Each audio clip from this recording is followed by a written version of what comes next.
también con una disminución de la compliance tóraco-pulmonar.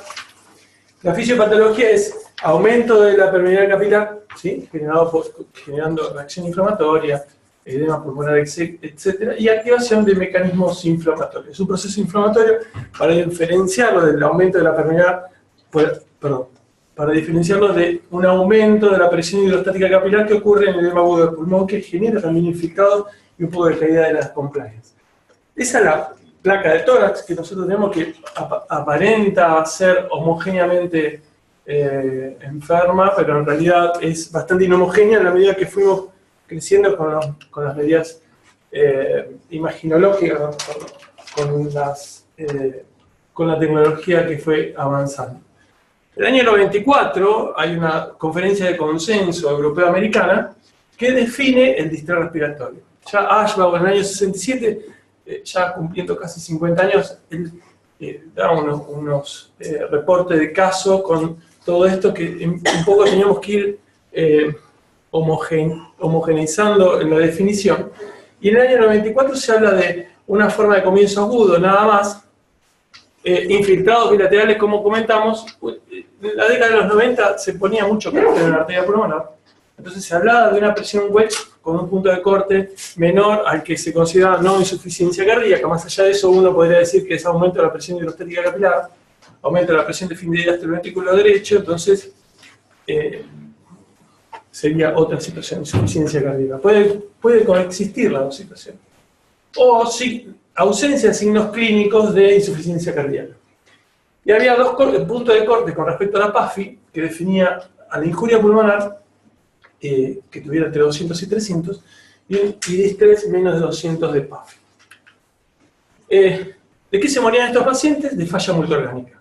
¿Sí? Un trabajo reportado en la década pasada por el grupo de Elisa Tensoro. Ellos ven que los pacientes se mueren de falla multiorgánica, salvo en la pandemia N1H1, en donde los individuos se morían por hipoxemia refractaria, que es un poco lo que vamos a tratar en la fecha.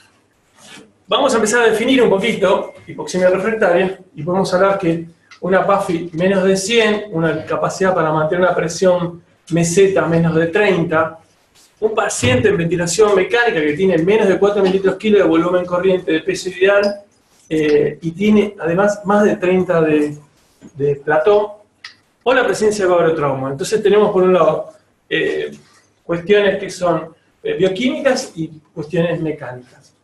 Hay un índice, ustedes son intensivistas pediátricos, adultos, bien. Hay un índice que usan los pediatras, que es el índice de oxigenación, que cuando es más de 30, ¿sí? También define la hipoxemia refractaria. Y el índice de oxigenación se define por FiO2 por presión media de la vía aérea por 100 sobre PaO2.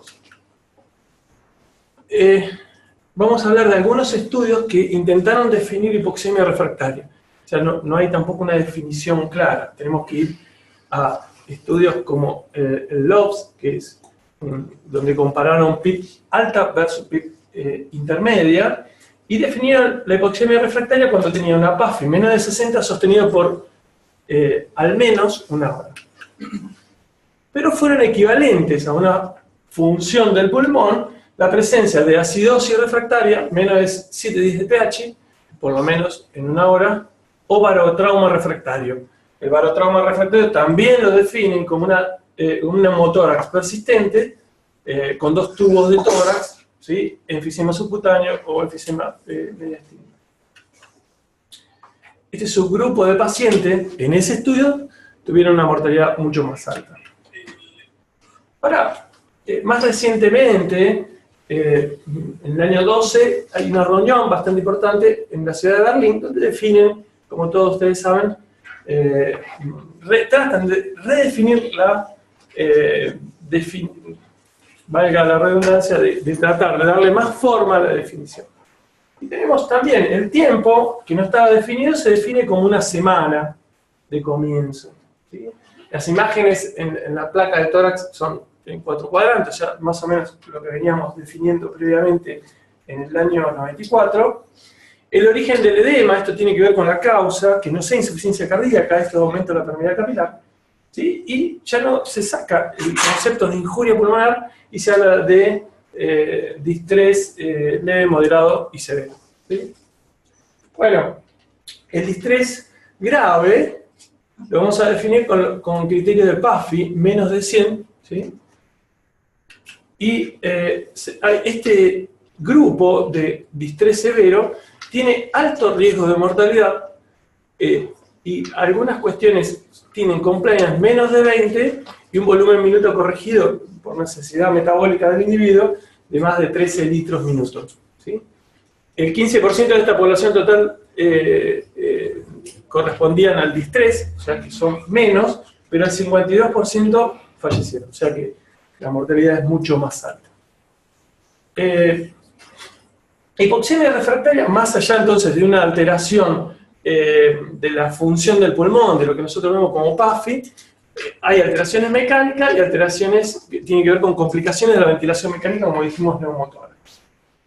Hay un concepto que debemos conocer, que es el de soporte ventilatorio máximo de la ventilación mecánica.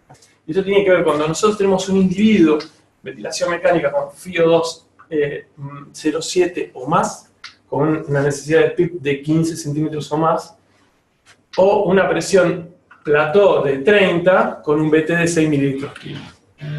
A partir de este punto son necesarias medidas rápidas, porque a la medida que pasa el tiempo, esto nos va a generar algo asociado al distrés, que es injuria asociada a la ventilación mecánica, y el potencial de reclutamiento se empieza a perder a la medida que no actuamos rápidamente. La base fisiológica, entonces, fisiopatológica del distrés va a ser abrir alveolos que están colapsados. Entonces, un poco hablar de capacidad residual funcional. Esto es fisiología, volumen corriente, BRI, volumen de reserva inspiratoria, volumen de reserva respiratoria, volumen residual. Esto es normal, esto es una placa de tórax normal, y vamos a ver este individuo que tiene una disminución de la capacidad residual funcional, que la herramienta que tenemos dentro de la ventilación mecánica, la estrategia es la utilización de algún nivel de PIP. ¿Sí? Eso es normal y desde el punto de vista del distrés, la fisiopatología hace que el punto de igual presión esté mucho más abajo que lo normal. Para hablar de diagnóstico de distrés también tenemos que definirlo y ya en el año 67 se habla de daño alveolar difuso. ¿Qué es daño alveolar difuso? La presencia de daño de membranas hialina o por lo menos algunos de los de edema, por ejemplo, que exista fibrosis organizada o una proliferación importante de las células neumocitos tipo 2. Si lo vemos desde el punto de vista histológico, estas son las membranas hialinas, son neumocitos tipo 1 necrosados, ¿sí? Membrana hialina, y lo que ven en azul no tiene buen foco, son células inflamatorias. Esto es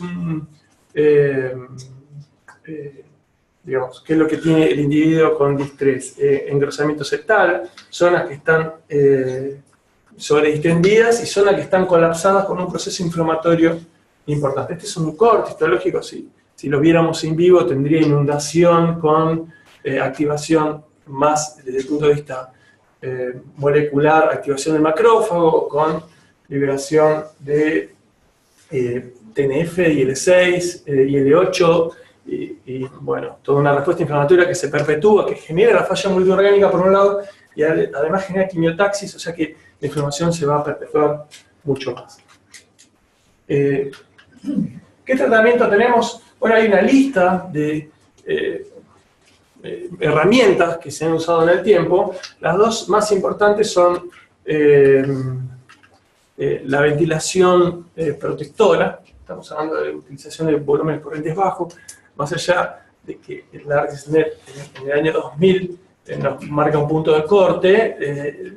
Los primeros trabajos fue el de Amato, y 3 trabajos posteriores, como ustedes saben bien, el Stewart, Brochard y Brower, dieron negativos, y este viene a desempatar. Y por último, más recientemente, Guerin trabaja de cúbito prono, ¿sí? Esas son las 2 maniobras más importantes que tienen hoy peso en el tratamiento del distrés respiratorio. Entonces, la estrategia ventilatoria sería un volumen corriente 6 mililitros kilo, ¿sí? Con los pacientes medidos. Esto tiene que ver con que, bueno, ya le habrá hablado la doctora Stensoros de que muy importante al pie de cama medir los pacientes y hacer una ecuación de qué volumen corriente necesita el individuo y no lo que me parece a simple ojo. Y ahora lo vamos a ver, que lo que nosotros podríamos considerar que nos equivocamos, realmente nos equivocamos. Esta situación lo que va a minimizar es el volutrauma, la telectrauma y la falla capilar por estiramiento. Uno no puede pensar solamente en el alveolo, sino que tiene que pensar en una estructura respiratoria y una estructura capilar. Esto es lo que le comentaba un poco, la membrana aire-sangre. Esto es aire, ¿sí? Tenemos el epitelio, tenemos su membrana basal, el intersticio, membrana basal endotelio, sangre, aire. Cuando nosotros generamos sobredistensión de estas zonas, no solamente hay que pensarlo desde un punto de vista respiratorio, ¿no? Sino que el BQ, que en la medida que avancemos en la charla lo vamos a ver, es una forma también de titular las presiones que podemos llegar a utilizar intratorácicas. Este trabajo del año 2000, lo que con 861 pacientes, se reclutan muchos pacientes, porque la verdad que es una patología que tiene que ser sí o sí para estudios multicéntricos, hubo una reducción absoluta de la mortalidad de 30, casi 40 en 30. Eso tiene una P significativa. Además, los investigadores observaron que tiene mayor días libres de ventilación mecánica, menores niveles plasmáticos de IL-6 y menos días de falla orgánica dentro de la UCI. Este trabajo es más reciente y uno de los investigadores que les comenté es el Dr. Brower. Él estudia, mucho más recientemente, en el año 12, en 13 terapias de Estados Unidos, 485 pacientes, la adherencia al tratamiento. Entonces, vamos a evaluar lo que sabemos que es de calidad. Sabemos que es de calidad 6 mililitros kilo. Lo hacemos, esto es Estados Unidos, esto es, digamos, el génesis del estrés. ¿Qué es lo que les pasa a ellos? Ellos estudian si el volumen corriente era menor de 6.5 mililitros kilo y la presión meseta era menor de 30 centímetros de agua en 2 mediciones diarias. De esos pacientes, solo el 14% cumplían con el objetivo de que se había planteado. Y además, el 37% nunca recibieron ventilación protectora. Esto no es el hospital de Espeleta o un hospital en la provincia del Chaco, donde, no, esto es Estados Unidos, donde estudian más el estrés. Entonces, si a ellos les pasa eso y lo observan, nosotros tenemos que aprender de que tenemos que seguir midiendo a los pacientes y avanzar con eso de 6 mililitros kilo, porque eso es lo que salva vidas. Una cosa es lo que uno piensa, doctor, ¿estamos ventilando 6 mililitros kilo? Sí, y otra cosa es lo que uno mide y efectivamente lo hace. Cuando nos ponemos a medir a nuestros pacientes, nos damos cuenta que no hacemos las cosas bien. Entonces, los sometieron también a un riesgo de mortalidad y obviamente los no adherentes a este tipo de ventilación se morían más. El riesgo de muerte era mayor. Recientemente, en el año 15, Amato empieza a estudiar algo que es la diferencia de presión, que es la presión meseta menos PIP, la driving pressure, y le encontró como mejor predictor. Algunos comentarios, el trabajo es realmente muy interesante y lo tienen que conocer perfectamente. Si nosotros vemos que estas líneas tienen que ver con la mortalidad esperada, por arriba son mortalidad mayor y por debajo mortalidad menor. Vamos a ver que individuos que tenían la presión meseta menos de 30, ¿sí? Y que tenían la driving pressure mayor a cierto número, se morían más. ¿De acuerdo? Entonces yo digo, ¿presión meseta me sirve algo? ¿Qué presión meseta tiene? 28. ¿Me quedo tranquilo? Y aparentemente no. Entonces es una herramienta más de monitoreo. La diferencia de presión mayor a cierto valor va a generar una mortalidad. Y por otro lado, si yo utilizo un nivel de PIP adecuado de 12, ¿sí? Pero la diferencia de presión es mayor, en este caso tengo presiones mesetas mayores a 30, la mortalidad va a ser mayor, ¿sí? En este caso se asocia a esta situación, al aumento de la driving pressure. Pero fíjense esta cuestión. Pacientes que tenían presión plató mayor a 30, pero la driving pressure se conservaba por debajo de un valor estipulado como de poco riesgo, fíjense que la mortalidad era la esperada. Entonces, acá ponemos en tela de juicio la presión meseta y ponemos en tela de juicio si un nivel de PIB elevado puede llegar a generar algún tipo de mejoría en el outcome de estos pacientes. Bueno, ya hablando de PIB, tiene efectos fisiológicos muy interesantes, efectos sobre el intercambio gaseoso, la capacidad residual funcional que se encuentra disminuida va a mejorar, como hay colapso de fin de expiración, va a generar que nuevos alvéolos vayan generando reapertura con el tiempo. Tiene efectos, estos son todos efectos en el intercambio gaseoso positivo, pero tiene efectos hemodinámicos que son negativos. ¿Cuáles son? El aumento de la presión intratorácica disminuye el volumen minuto. La disminución del volumen minuto hace que, por un lado, el shunt, que es el mecanismo fisiopatológico que se genera, sea menor, y disminuye el edema, ¿sí? Pero sabemos que muchos pacientes, la precarga se va a ver comprometida. Y efectos sobre la integridad alveolar, que es estabilizar el alveolo. Es un trabajo en donde Peter Sutter en el año 75 publica en New England objetivo PIB. El objetivo PIB era transporte, ¿sí? El transporte de oxígeno. Él encuentra que, ¿por qué transporte? Porque el transporte de oxígeno tiene por un lado componentes respiratorios, hemoglobina, saturación, y por otro lado componentes hemodinámicos, volumen minuto o índice cardíaco, como quieran llamarlo. Entonces, él encontró esta situación en la curva y dijo, bueno, yo voy a poner la PIB en el mejor transporte, donde tengo mayores efectos beneficiosos y menores efectos deleterios. Pero además encontró otra cosa, que la publica posteriormente, que es que el mejor transporte se correlaciona con la mejor compliance. Entonces, por eso nosotros hoy usamos PIB compliance a pie de cama, por este trabajo. Porque sabemos que están, por lo menos, es un hallazgo secundario de este trabajo, pero tenemos pocas herramientas hoy o no tenemos un gold estándar para elegir la PIB, ¿sí? Este trabajo es muy interesante y realmente hay que resaltarlo, que ya en esa época pudiéramos pensar en los componentes que pedimos al pie de cama que van a estar beneficiados o van a tener un detrimento relacionado con el PIB. PIB, bueno, tuvo todo un montón de épocas, como la saturación en los 70 y 80, hubo un poco un revival hace poco de hablar de saturación, mejor saturación. Le pongo la PIB hasta que sature mejor, ¿sí? El transporte, ese trabajo que comentábamos recién, la compliance también es un hallazgo del grupo de Peter Sutter, de la curva de PIB compliance.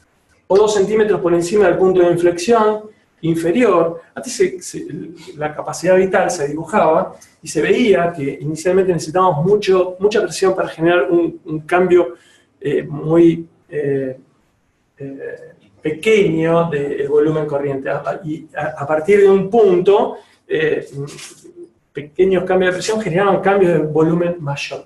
Entonces, 2 centímetros por arriba de ese punto de inflexión inferior, Amato lo utilizó en el año 98. La tabla PIB FiO2, que está bastante bastardeada, porque es algo que no nos deja pensar. O sea, que es algo que, si yo tengo FiO2 de 0,7, la PIB que le corresponde es una determinada, ¿sí?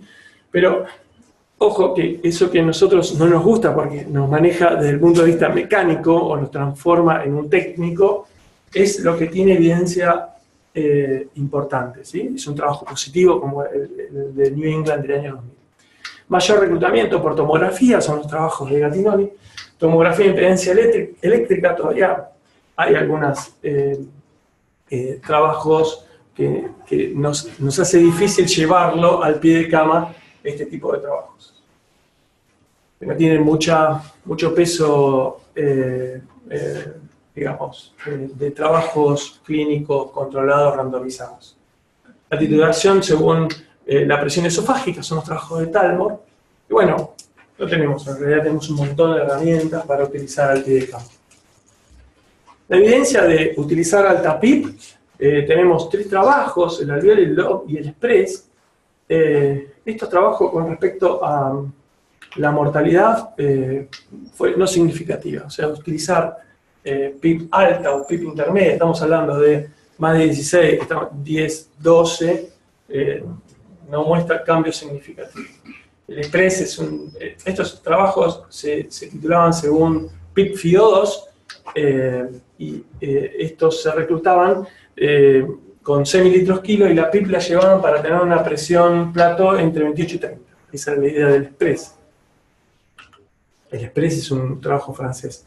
Después sale un metaanálisis en donde investigadores descubren que de todo ese pool de trabajo del Express, Low y Alveoli, los pacientes que estaban con hipoxemia refractaria o los pacientes más graves se veían beneficiados por niveles de PIB más altos. Estos son estudios posteriores y uno arma digamos, el estudio de diferentes pacientes y trata de homogeneizar y observar qué es lo que está pasando. Con respecto a las maniobras de reclutamiento alveolar, son maniobras que se utilizan para abrir unidades que están colapsadas por un aumento transitorio de la presión transpulmonar. ¿Sí? La presión alveolar, la presión pleural es la presión transpulmonar. Podemos medir la presión pleural infiriéndola secundariamente con un balón esofágico, donde podemos realmente saber qué es lo que sucede con el individuo. Tiene un posible efecto anti-Willi, la apertura de unidades colapsadas produce una distribución homogénea del volumen corriente. Y habrá unidades que están inestables y que se colapsan en forma cíclica. Este trabajo, esa imagen es bastante contundente. Se utiliza un nivel de presión en diferentes tiempos. Esto es en un tiempo menor y esto es en un tiempo mayor. Lo que vemos es que en la medida en que uno utiliza una maniobra injuriante sobre el pulmón, va a generar esto que es edema, congestión, edema porque tiene aumento de peso, congestión, hemorragia, etc., una respuesta inflamatoria. ¿Sí? Si nosotros ventiláramos un pulmón, esto es en un laboratorio, esto es un pulmón de rata que se instiló ácido clorhídrico. Vemos que hay zonas que están totalmente colapsadas y zonas que sufren apertura.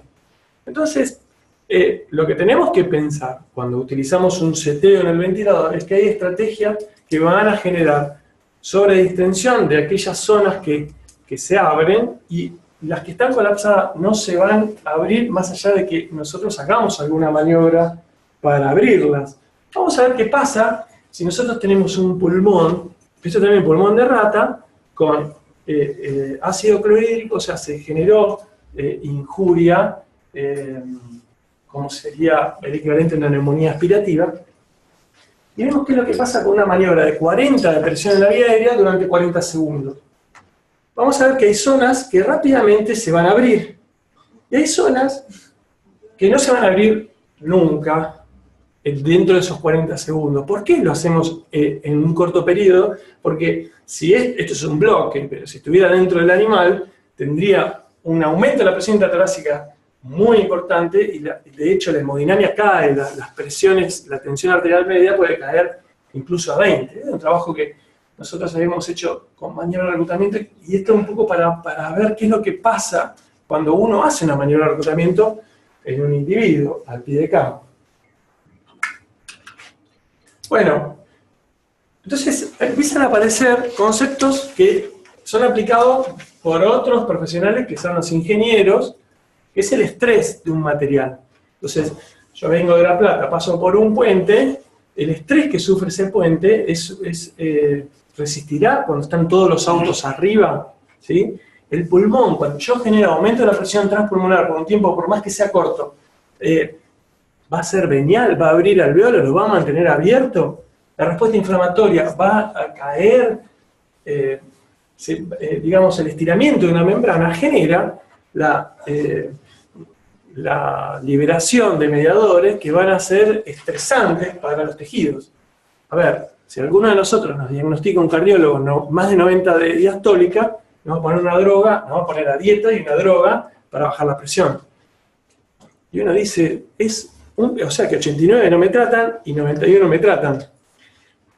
¿Por qué aumentamos tanto las presiones dentro de un circuito? Y no es una cuestión gratis. Pero bueno, el estrés tiene que ver con una constante, que es la estancia pulmonar específica a un punto de igual presión, que es capacidad residual funcional, ¿sí? Derivada del volumen corriente por la deformación, strain. Entonces, nosotros sabemos que un material, cuando uno lo somete a una tensión, llega a un punto en donde se va a perder, en este caso, la elastancia, ¿sí?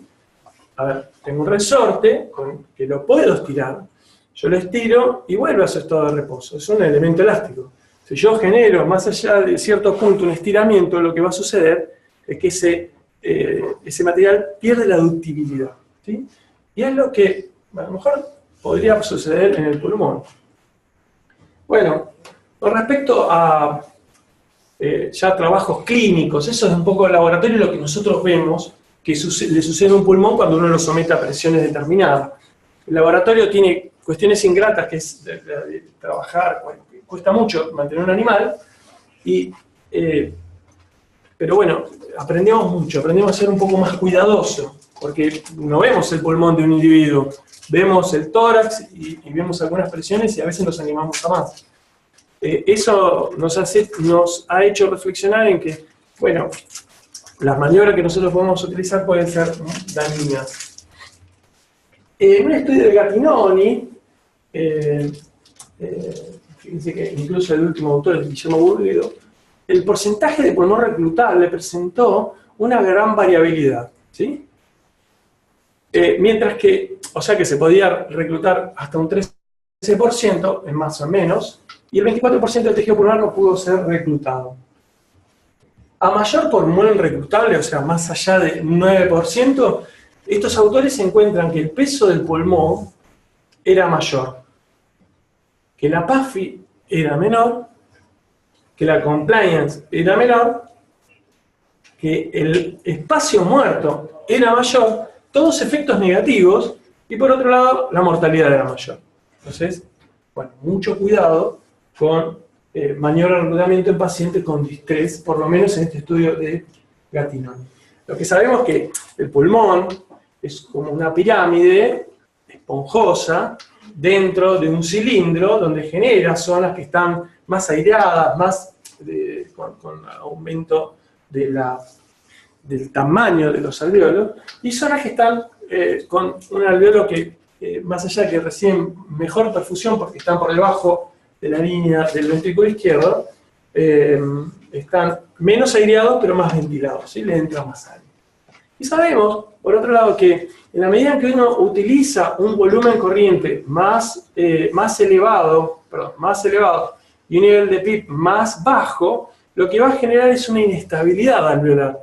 Esa histología y ese pulmón son de ratas nuestras del laboratorio, pero es lo que vemos cuando nosotros injuriamos a las ratas, nos pasa esto. Y por otro lado, cuando uno utiliza valores más altos del PIB y volúmenes corrientes más bajos, lo que genera es una estabilidad alveolar. Esta parece una histología casi normal, pero es una rata ventilada durante 3 horas. ¿Sí? Y ese es el pulmón de una rata ventilada también macroscópico durante 3 horas. ¿De qué depende la respuesta que voy a tener a una maniobra de reclutamiento? Bueno, depende de la ventilación basal. Si el individuo viene de la guardia y estuvo 6 días ventilado con un respirador sin utilizar PIP, es muy probable que el porcentaje de reclutamiento sea menor. El tipo de injuria no es lo mismo que sea una neumonía o que sea de tipo secundario, un proceso abdominal que genera un aumento de la permeabilidad capilar por un mecanismo de falla multiorgánica y el pulmón sea un órgano de choque, y el estadio de la enfermedad pulmonar. Si hablamos de PIP en trabajo donde se utilizó maniobra de reclutamiento, solamente podemos hablar del alveolo y los franceses son bastante conservadores, no hacen maniobra de reclutamiento. Y este trabajo, el Express, se hizo en plena pandemia de N1H1. Y bueno, lo que sabemos es que el alveolo utilizó entre 35 y 40 de presión en la vía aérea durante 30 segundos, y 40-40 utilizó el LOX. Y sabemos que no tienen diferencias significativas en la mortalidad uno del otro. Esta revisión nos habla a las claras de que esto es basal y esto es posterior a la maniobra de reclutamiento. la gran mayoría responde poco a la mejoría de la saturación o de la PaO2. Algunos responden bastante y esto no se sostiene en el tiempo. Entonces, dado que la mejoría de la oxigenación es transitoria, ¿sí? Y hay falta de información digamos, en resultados clínicos concretos, por lo menos los que tenemos en la actualidad, utilizar rutinariamente mayor reclutamiento no sería recomendado, ¿sí? Pues, si creía que tenía algo más. Bueno, a no ser que uno diga, bueno, realmente tiene un riesgo de vida muy importante y es una mayor reclutamiento, pero en realidad habría que seleccionar muy bien al paciente. Sistemáticamente no habría que hacer maniobra de reclutamiento. Con respecto a decúbito-prono, esa es un poco la posición donde debería estar un individuo en decúbito-prono. Nosotros sabemos que hay, descrito por West, un individuo que está de pie, como puede ser mi caso o el de ustedes, donde tenemos una zona 1, donde hay alvéolos más aireados y una perfusión muy pobre, ¿sí? Una zona 3, donde hay alvéolos más pequeños, pero que se ventilan más, y la perfusión es muy buena. La presión hidrostática, hay una diferencia bastante importante entre el ventrículo izquierdo y la pedia. Entonces, y hay una zona 2, que en la sístole del ventrículo derecho se va a tener algo de perfusión, si no, no tiene perfusión. La zona 2, la presión venosa es mayor que la presión arterial y la arterial mayor que la presión alveolar. Pero el concepto más importante que uno debe tener es que solamente en las mejores condiciones va a tener perfusión durante la sístole. Esto es un individuo que está en supino, vemos el corazón cómo ejerce,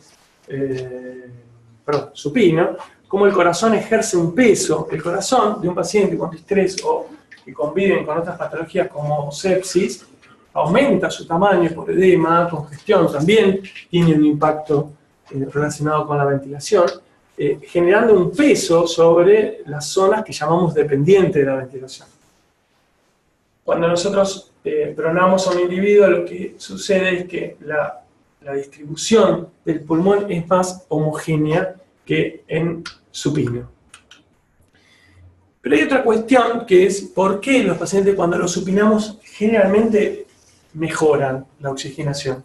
Es que las zonas dorsales tienen mejor perfusión. Anatómicamente tienen mejor perfusión. Por más que el individuo esté en supino o en prono, las zonas dorsales, que en supino van a ser las zonas dependientes, pero en decúbito prono van a ser las zonas no dependientes. Van a mejorar, se van a airear más y van a estar mejor perfundidas. Entonces la oxigenación debería mejorar. Esto, bueno, la circulación sigue siendo óptima.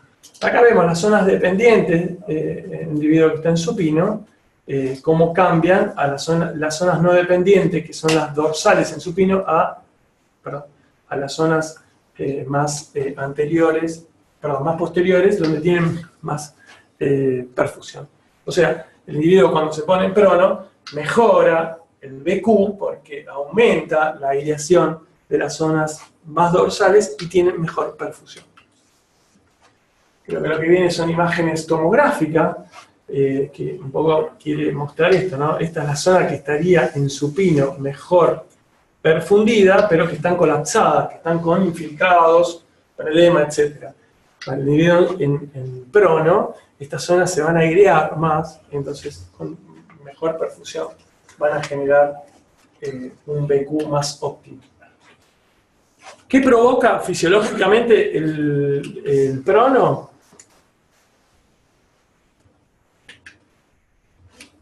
A veces la tecnología se vuelve en contra. Bueno, sigamos por acá. Hay varios estudios en decúbito prono y han tenido un marketing bastante malo. ¿Por qué? Porque es una maniobra que no tiene la industria. Entonces, cuando aparece en la industria aparece dinero. Si nosotros tenemos que dar vuelta a un paciente, es trabajo que hacemos nosotros. O sea, es gratis. Entonces, muchos de estos trabajos han tenido poco reclutamiento porque los médicos no han colaborado. Y muchos no son significativos y algunos han encontrado en forma heterogénea cuándo los pronos, qué tiempo los pronos. Entonces, incluso algunos no han comunicado cuánto tiempo estuvieron pronados los pacientes.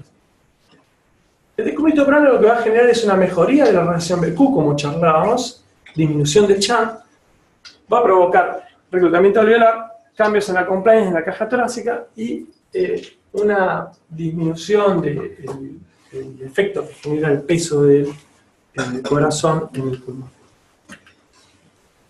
Y un probable efecto anti-Billy. Si nosotros, sin entender mucho de qué se trata este trabajo, es el efecto de una posición en un animal, donde se le agregó y se lo perfundió con un marcador. Eso es en supino, ¿sí? Y esto es en prono. Lo que podemos ver es que en prono tienen mejor aireación los pulmones, ¿sí? Más allá de que, por cuestiones de tiempo, no me puedo meter más en el trabajo. Hay trabajos del año 2001 de New England, de Gattinoni, de Guérin, del 2004, de Mancebo, en American Journal, Taccone, en las llamas, donde ellos, bueno, la mortalidad, fíjense que, más allá que es un poco dispar, 51 versus 48 en el New England 2001, en la llama del 2004, 32 versus 31, en American Journal 58 versus 43, 38 versus 42, o sea, no son significativas las estrategias. En el año 13 se publica un trabajo del grupo de Guérin, son todos franceses, menos Jordi Mancebo, que es uno de Barcelona. Ellos no hicieron manual de reclutamiento, como para pensar en una estrategia más, el trabajo se llamó ProSEBA, y lo que vieron que el decúbito prono se asociaba a una menor probabilidad de muerte o mayor supervivencia en aquellos individuos que estaban en prono. La diferencia fue de 32.8 versus 16. Diferencia muy importante, incluso más importante que la del bajo volumen corriente, ¿sí? Ya vamos a poner ProSEBA comparado con los otros trabajos que veníamos charlando. Y vemos que, ¿por qué pasó esto? Bueno, ellos aleatorizaron a los pacientes a los 55 minutos. Yo tengo un paciente con menos de 150 de PAFI y se prona. Menos de una hora está pronado. Y por otro lado, se trataban de unidades expertas, o sea que eso podría haber inferido bastante. Pero bueno, hoy por hoy sabemos que el volumen corriente bajo y prono son las dos maniobras más importantes, coadyuvantes de la ventilación mecánica, ¿sí? Hablamos un poco de ventilación de alta frecuencia. La ventilación de alta frecuencia oscilatoria es como si fuera un parlante. Cuando nosotros vemos un parlante, si lo viéramos de cerca, es algo que vibra a una frecuencia muy alta. Digamos, a una frecuencia 300 por minuto. Entonces, ¿cómo funciona esto? A una frecuencia de 300 por minuto a volúmenes corrientes muy bajos, lo que logramos es generar una estabilidad pulmonar hipotéticamente mejor que una ventilación convencional. Bueno, los trabajos clínicos de Neil Ferguson, esto es New England del año 13, vieron que el grupo, ¿sí?, de alta frecuencia, ¿sí?, tenía una probabilidad de supervivencia menor. O sea, ventilemos 6 mililitros kilo, nivel de PIB adecuada, versus ventilación de alta frecuencia, se moría más ventilación de alta frecuencia. Vamos a los números un poco más crudos. La mortalidad fue de 47, ¿sí?, versus 35. O sea, se morían más aquellos que hacían ventilación oscilatoria. Además, los que usaban ventilación de alta frecuencia, lo que tenían es más dosis sedantes, de bloqueantes neuromusculares, de inotrópicos, etc. Young publica también en New England este estudio en el año 13, que es el Oscar, y como vemos, en la probabilidad de supervivencia entre el grupo ventilación convencional y grupo alta frecuencia es casi lo mismo, ¿sí? Con lo que significa que porque el equipo es más caro que un equipo convencional. Bueno, 41.7 versus 41.1 están en el mismo universo, por ende, P no significativo. Entonces, ventilación de alta frecuencia no debe utilizarse en forma rutinaria en paciente con distrés, moderado o severo. Esa es la evidencia bibliográfica. Y este es un artículo bastante reciente, que seguramente lo han leído, que son recomendaciones de expertos del ATS, donde se hacen una serie de preguntas que salió en marzo de este año. Está bueno.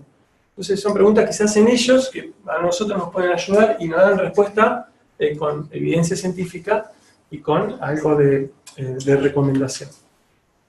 Con respecto al ECMO, nosotros sabemos que el ECMO puede ser venovenoso o arteriovenoso. Lo que hace es un oxigenador. Cuando usamos venovenoso necesitamos una bomba que impulse, ¿sí? Cuando es venoarterial a veces podemos prescindir de la bomba.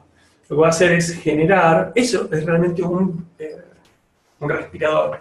Lo que nosotros utilizamos son ventiladores, o sea, sostenemos la mecánica y no sostenemos la función propiamente dicha del pulmón. Nosotros lo que sabemos es que el ECMO puede ser un puente para trasplante. El individuo empieza a empeorar, entra en lista de espera, entra a terapia intensiva, ventilación mecánica, hipoxemia refractaria, ECMO. Con ECMO yo puedo hacer otras maniobras que son ventilación ultraprotectora. O sea, yo me acuerdo de este paciente que lo llegamos a publicar, que era un paciente que tenía una dehiscencia de una sutura bronquial. Había sido trasplantado, lo publicamos porque era especial, no era un puente, sino que sale del trasplante pulmonar, hace una dehiscencia, entonces lo ponemos en ECMO y usábamos 120 mililitros de volumen corriente a una frecuencia de 4. Y el paciente tenía 740, 40 CO2, 90 de PO2, 24 de bicarbonato. ¿Sí? O sea que esto suplía toda la mecánica. Lo que nosotros pretendíamos que no se ejercieran presiones elevadas sobre la sutura. ¿Sí? La sutura estaba provocada por necrosis, obviamente, de los tejidos. Con respecto al ECMO, hay toda una historia que arranca de la década del 70, pero fuimos mejorando, por suerte, la tecnología. O sea, los primeros eran membranas con alta resistencia y muy trombogénicas. Teníamos que articular en forma plena a los pacientes. De la medida que fue pasando el tiempo fuimos mejorando y de hecho ECMO fue una herramienta en el 2009 para la pandemia N1H1, donde se publicó el trabajo CESA, que ahora lo vamos a ver un poco. Ellos reclutaron, fíjense, LIS mayor de 3, pH menos de 720, ¿sí? Recibieron ECMO y vieron que la sobrevida a los 6 meses era de 63 versus 47. Ahí, un poquito mejor. ¿Sí?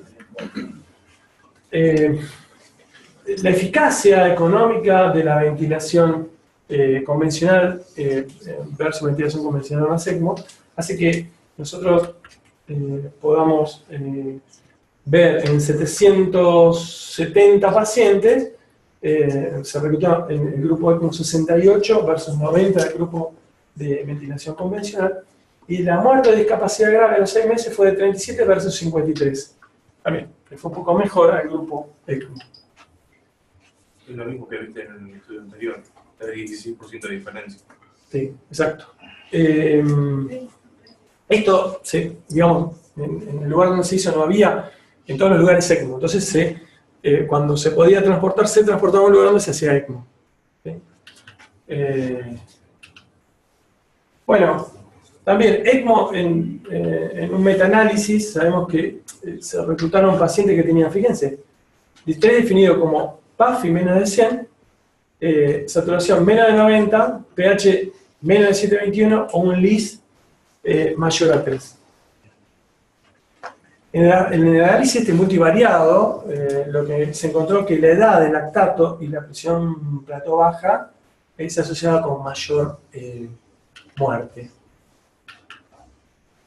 En resumen, el tratamiento de la hipoxemia refractaria, fíjense, otra vez volvemos a la PAFI, al pH, o sea, cuestiones bioquímicas, que hace como facilita una ventilación protectora o ultraprotectora. Vamos a usar lo que lo que nos permite el medio interno que pueda generar el ECMO. El futuro del uso del ECMO se asociará con la utilización de menos sedación, menos analgesia, permitiendo a los pacientes despiertos. ¿Qué quiero decir con esto? Puente a trasplante cardíaco, individuo que ya tiene insuficiencia cardíaca terminal. Se coloca el Berlin-Her, no sé si lo vieron alguna vez, es un corazón mecánico externo. Van con válvula, el individuo está en ventilación mecánica, sale de la ventilación mecánica esperando el trasplante, anda con eso por el hospital con un corazón artificial. Esto es un poco lo que se piensa en el futuro, que el individuo podría estar despierto, sin ventilación mecánica, y la ventilación que le haga un oxigenador externo. Pacientes cooperativos, que pacientes en otras situaciones, esperando o que la respuesta inflamatoria que generó todo eso se minimice, o lo que hoy está comprobado a ciencia cierta, que es el puente para trasplante pulmonar. Bueno. ¿Deberían entonces los pacientes recibir ECMO? Esta es una de las preguntas de esta guía del ATS, que es bastante reciente. No hay suficientes estudios para hacer una recomendación sobre el uso del ECMO, ¿sí?, en pacientes con distrés. Y hay en marcha un estudio que a lo mejor nos va a dar una respuesta, pero está en marcha, o sea, no está publicado. Habría que ver qué es lo que sucede con ECMO y este estudio posterior. Bloqueantes neuromusculares, el trabajo de Papazian, publicado en New England, es un trabajo que teníamos mucho miedo antes a los bloqueantes neuromusculares. La doctora también puede darme la razón, porque los corticoides y los bloqueantes neuromusculares se asociaban a lo que nosotros pensábamos que era debilidad o miopatía del paciente crítico. Este trabajo un poco que destierra esa situación, no sé dónde fue para. Bien. Y lo que encuentra el grupo de Papazian es que pacientes con distrés de menos de 48 de evolución, PAFI de menos de 150 y PIP que requieran mayor a 5, viene una mortalidad a los 90 días de 31 versus 40. ¿Sí? Significativa. Perdón, a los 30 días. Y a los 90 días, la mortalidad aún mejoraba en los pacientes que recibían bloqueantes neuromusculares. Lo que usan es cisatracurio. Nosotros en Argentina tenemos atracurio, y bueno, lo adaptamos un poco a eso, no es la droga de elección, pero estaría en pacientes con distrés indicado porque aparentemente tendría un efecto en disminuir o provocar una ventilación protectora. Cuando nosotros colocamos ventilación controlada por presión o por volumen, si el individuo hace un esfuerzo inspiratorio, podemos salir de la ventilación protectora. Esto protegería más aún una ventilación protectora eficaz, ¿sí? Yo le coloco 6 mililitros kilo y el individuo me garantiza con bloqueantes neuromusculares que lo va a hacer.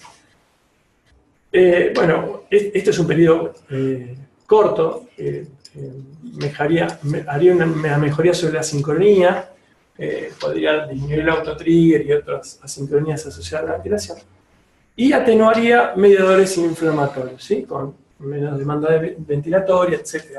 Uno debe pensar que el estrés, cuando hablamos de deformación, no es solamente por el volumen que uno hace, sino también por la frecuencia. A medida que utiliza más frecuencia, va a haber más trauma dentro del individuo. El óxido nítrico, no, voy a poner solamente la conclusión, es controvertido aún en pacientes con distrés e hipertensión pulmonar, ¿sí? Hay pocos estudios y por ahora solamente sería una recomendación de expertos. En conclusión, ventilación mecánica protectora, eso tiene que estar escrito en piedra, como dice la doctora Stensoro. Lo debemos hacer, medir los pacientes, utilizar 6 mililitros kilo, un nivel de PIP adecuado para el paciente, el decúbito prono, tengo un distrés confirmado con menos de 150 de PAFI, antes de la hora hay que pronarlo. Bueno, del ECMO ya hicimos algunas consideraciones, hay que esperar todavía a que estudios aleatorizados, controlados, randomizados, con un número de pacientes importante, todavía se publiquen. Con respecto a la maniobra de reclutamiento, mucho cuidado, uno debe seleccionar muy bien al paciente y no hacerlo en forma sistemática, ¿sí? En lo personal, y esto es comentario de pasillo, he visto hacer maniobra de reclutamiento a una telectasia, entonces necesitaba un fibrobroncoscopio y no necesitaba una maniobra de reclutamiento. Mucho cuidado, muy criterioso en la selección del individuo que uno le va a hacer mayor reclutamiento. Óxido nítrico, bueno, por la conclusión no hay todavía mucha evidencia. TGI, el gas de ventilación traqueal, fisiológicamente es un catéter que está colocado por debajo del tubo orotraqueal, o sea, cerca entre la carina y el tubo, y lo que generaría es una remoción de CO2. Desde el punto de vista fisiopatológico, es realmente una descripción muy alentadora. Desde el punto de vista de los resultados, pobre, por eso mucho no hice el comentario. Bueno, no sé si tienen alguna pregunta y los puedo ayudar. Preguntas. Una pregunta, ¿alta frecuencia en adultos se usa? Eso que vimos es en adultos. Generalmente los pediatras tienen más experiencia y tienen otros resultados. Yo cuando hablo, por eso le preguntaba, con pediatras, ellos tienen mucha más experiencia que nosotros. ¿Vos sos de adultos? Tienen mucha más experiencia.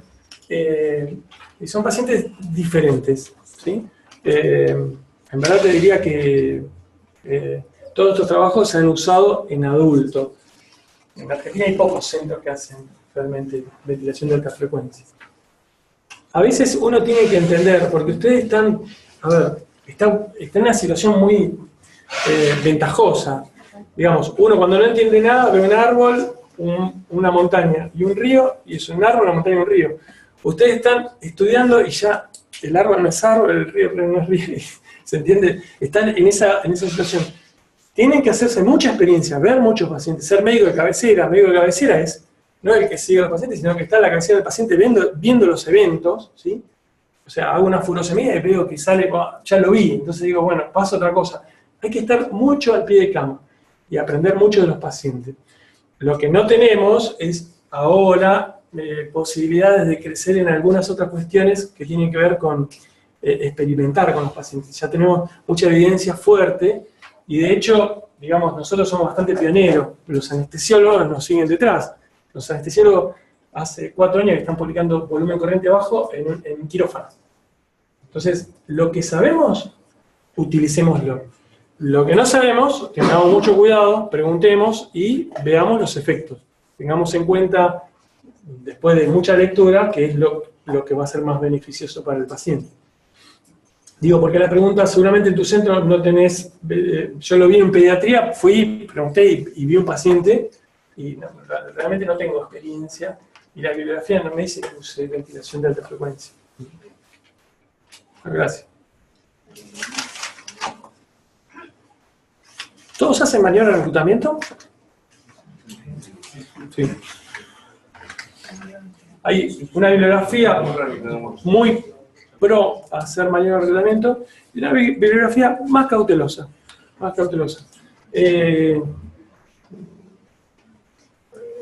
Hay que seleccionar muy bien al paciente. Yo ya no sé qué hacer con el paciente. Tengo ECMO, está en ECMO, no le voy a hacer maniobra de reclutamiento. No tengo ECMO, bueno, le hago una maniobra de reclutamiento a ver qué pasa.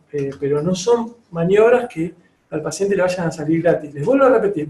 Me gusta darlo como ejemplo. El cardiólogo, subís 2 milímetros de mercurio y te da una droga para bajar la presión. Y nosotros tiramos membrana como si no pasara nada. Nada, eso genera respuesta inflamatoria, activación del macrófago y todo lo que vimos. Una pregunta. Entonces, ¿es preferible una curva de titulación de PIP o el reclutamiento? Son varias preguntas las tuyas. Vamos, titulación de PIP. No hay un gol estándar. No hay un gol estándar. El que tiene balón esofágico puede observar la presión transpulmonar y, si entiende los trabajos de Talmor, hacer una mejor PIP que genere menos deformación, menos estrés al pulmón. ¿Sí?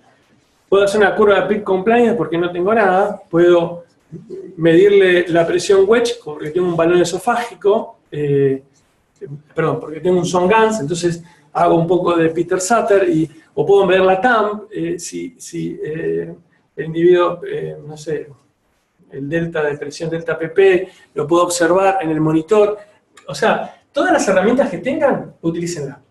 Entonces los pacientes cuando me dicen, ahora ya lo saben hacer, pero cuando PIP, empiezo con un nivel de PIP y voy viendo qué es lo que va sucediendo con la saturación, a veces con la PO2, con la TAM, con la compliance.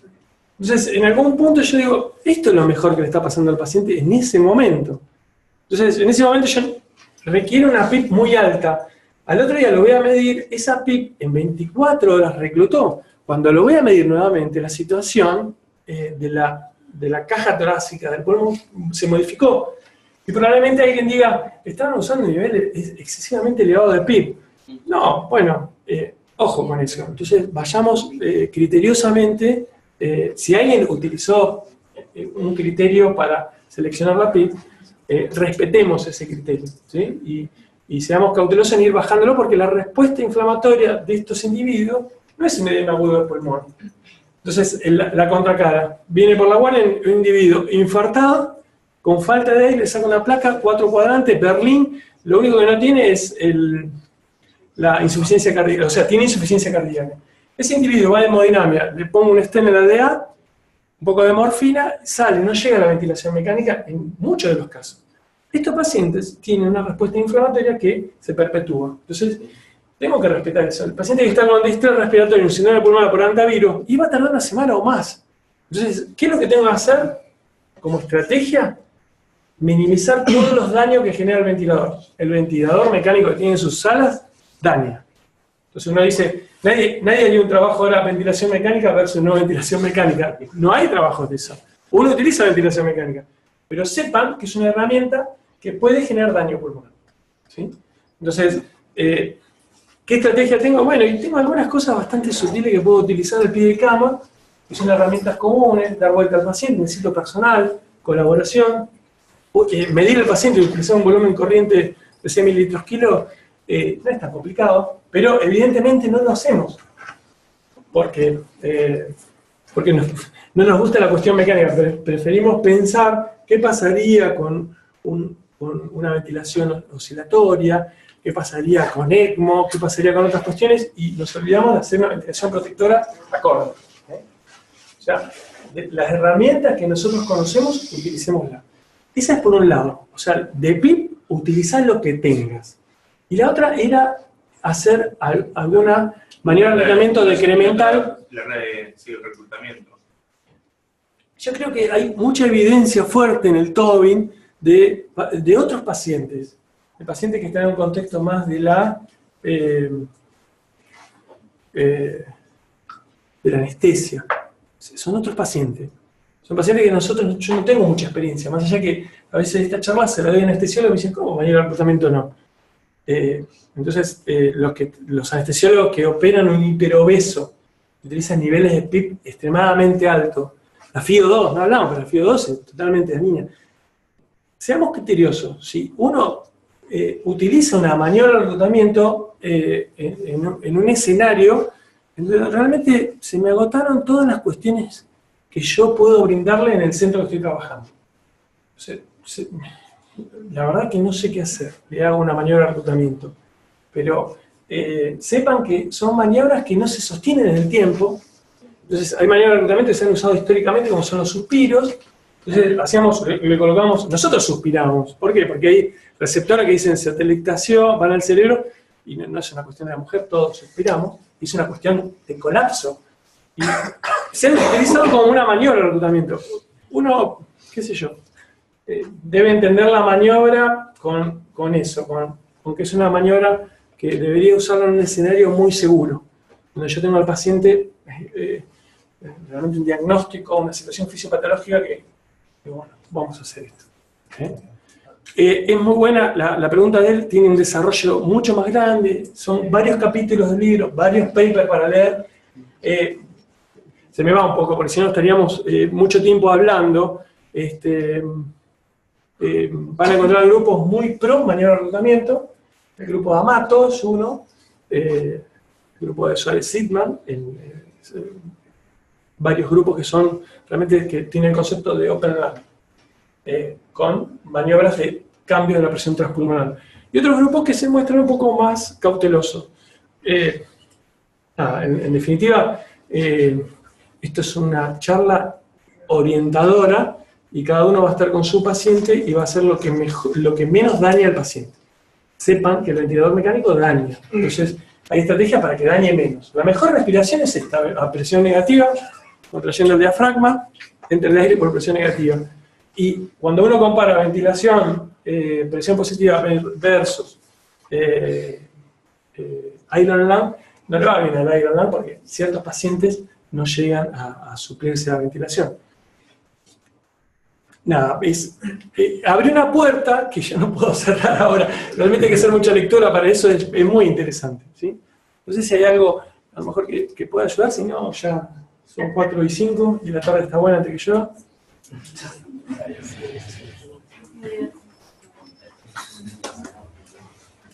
Bueno, ¿alguna pregunta más? 5 minutos de descanso. ¿Hay otra clase?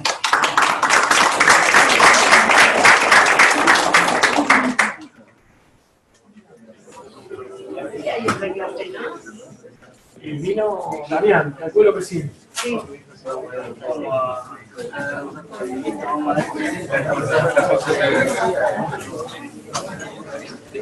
Ah, sí, la parte de radiología que es importante y que me había olvidado. Bueno.